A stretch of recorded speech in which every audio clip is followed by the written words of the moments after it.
మరి కాసేపట్లో జాయిన్ అవుతారు. సో ముందుగా మనం పాదయాత్ర వెంకటేశ్వర రెడ్డి గారితో మాట్లాడదాం. Good morning sir. ఏంటి అసలు వైఎస్ వివేకానంద రెడ్డి గారి కేసుకు సంబంధించి 6 ఏళ్ళు అవుతోంది. సో తేలుస్తామని చెప్పేసి చెబుతూ ఉన్నారు. కానీ ఇప్పటి వరకు కూడా అతీగతి లేనటువంటి పరిస్థితి.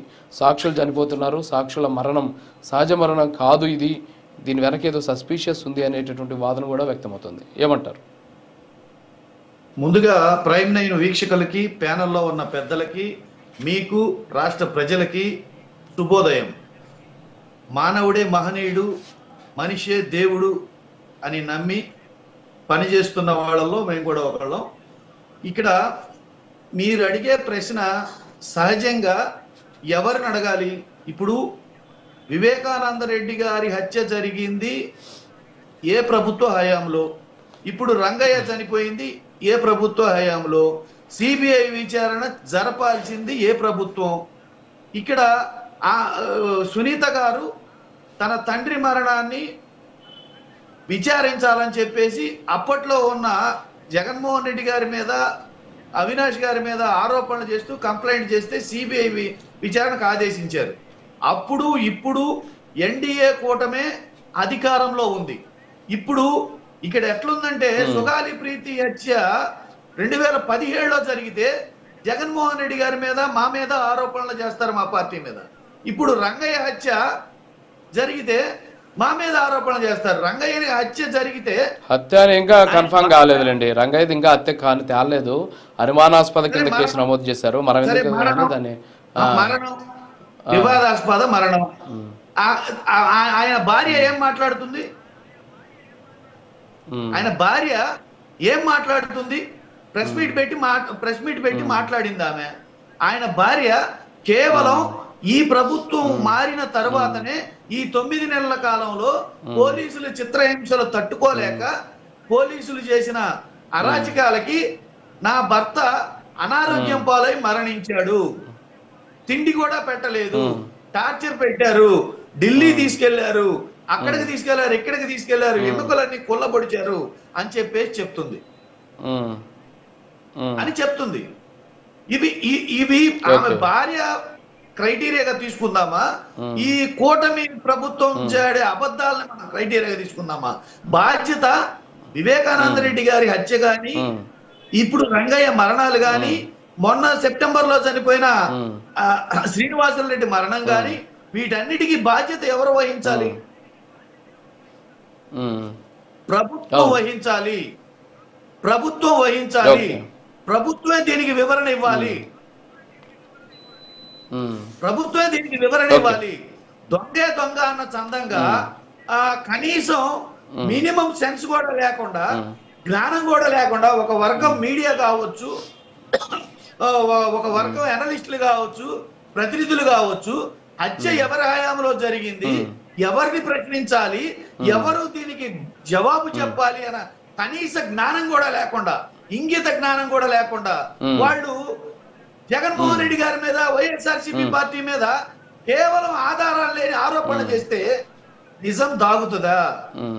మీకు ఒక విషయం ఈ సందర్భంగా అంటే ఇప్పుడు వెంకటేశ్వర రెడ్డి గారు ఒక ప్రశ్న మిమ్మల్ని స్ట్రైట్ గా ఒక క్వశ్చన్ అడుగుతా. నేను చనిపోయింది ఎవరో ఒక పార్టీకి సంబంధించినటువంటి నాయకుడు కాదు, చనిపోయింది ఎవరో పక్కింట్లో ఉన్నటువంటి వ్యక్తి కాదు, ఒక ముఖ్యమంత్రి గారి బాబాయ్ చనిపోయారు. అంటే తర్వాత ఆయన ముఖ్యమంత్రి అయ్యారులేండి, చనిపోయినాక ముఖ్యమంత్రి అయ్యారు.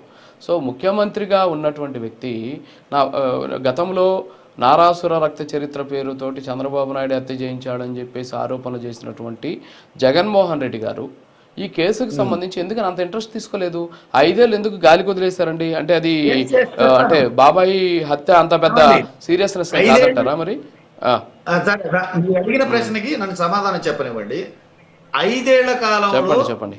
సునీతమ్మ గారు నేరుగా మా ప్రభుత్వం మీద, మా ఎంపీ గారి మీద, జగన్మోహన్ రెడ్డి గారి మీదగా నేరుగా ఆరోపణలు చేస్తూ సిబిఐ విచారణ కోరింది.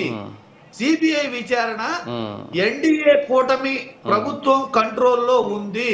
సిబిఐ విచారణ చేసి తేల్చాల్సిన బాధ్యత ఎప్పుడైతే ఆమె సిబిఐ కోరిందో, కోర్టు సిబిఐకి అప్పచెప్పిందో, మా చేతిలో ఇంకేమీ లేదు. అక్కడ మేము తేల్చడానికి మా చేతిలో ఏమి లేదు. ఇక్కడ మా మీదే ఆరోపణలు చేస్తూ ఆమె కంప్లైంట్ చేసింది.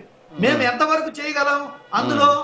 కేవలం ఇప్పుడు రంగయ్య ఉన్నాడు సాక్షి, ఆమె సుశీలమ్మ గారు చెప్తున్నారు గత ప్రభుత్వంలో 20 నుంచి 24 వరకు గత ప్రభుత్వంలో మా ఆయన్ని దేవుళ్ళ చూసుకున్నారు, అన్ని సకల సౌకర్యాలు కల్పించారు, దేవుళ్ళ చూసుకున్నారు అని చెప్పి సాక్షులకి ప్రొటెక్షన్ ఎలా ఇవ్వాలో ఇచ్చింది మేము. సాక్షుల నుంచి ఎలా చంపాలో చంపుతున్నది ఈ ప్రభుత్వం.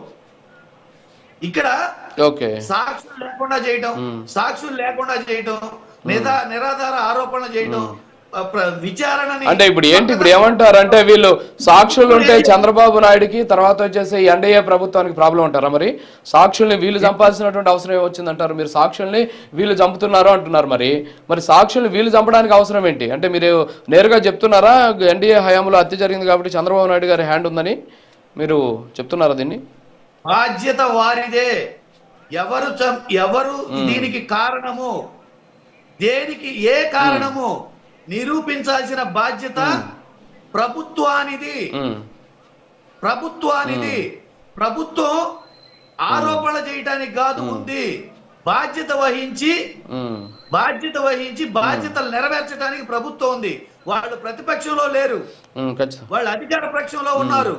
అవునవును, ఎస్పీ గారు నిన్న మాట్లాడారు, దీని మీద విచారణ జరుపుతామని చెప్పేసి చెప్పారులేండి. ఓకే, ఒక మాట అండి, అధికార పక్షంలో ఉండడమే కాకుండా వాళ్ళ ప్రభుత్వ హయాంలోనే వాళ్ళ అధికారంలో ఉండే జరిగినాయి కాబట్టి నిరూపించాల్సిన బాధ్యత, దాన్ని తేల్చాల్సిన బాధ్యత ఎన్డీఏ కూటమి ప్రభుత్వానిది. బండారు ఓకే సార్, ఓకే నేను మీకు చార్జ్ షీట్లు కాసేపు మిగతా వాళ్ళది కూడా తీసుకున్న తర్వాత నేను మీకు చార్జ్ షీట్లో ఉన్నటువంటి అంశాలు సెక్షన్ల వారీగా అన్ని నేను మీతోటి డిస్కస్ చేస్తాను. బండారు